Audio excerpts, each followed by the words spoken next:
Le 20 mars 1965, France-Galles, alors âgée de 17 ans, remporte le Eurovision grâce à son interprétation du titre Poupée de cire, Poupée de son pour le Luxembourg.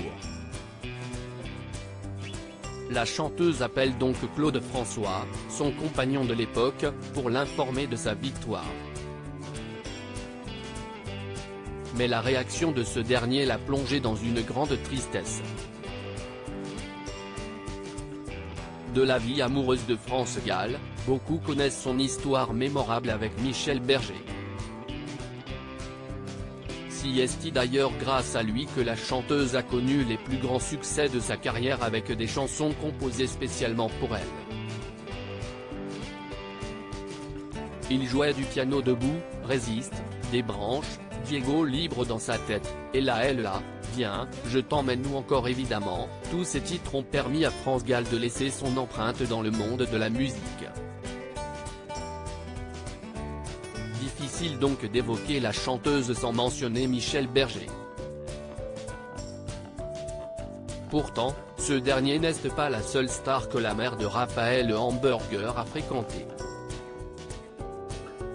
En 1965, l'année où elle est choisie pour représenter le Luxembourg au concours Eurovision de la chanson, elle entretient d'ailleurs une relation passionnelle avec Claude François.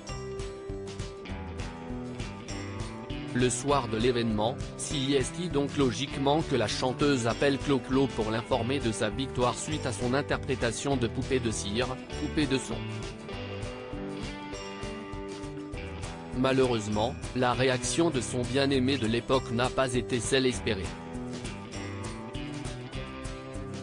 Claude François largue France-Galles avant qu'elle remonte sur scène. Tu as gagné mais tu m'as perdu, voilà ce qu'a déclaré Claude François en apprenant la victoire de France-Galles.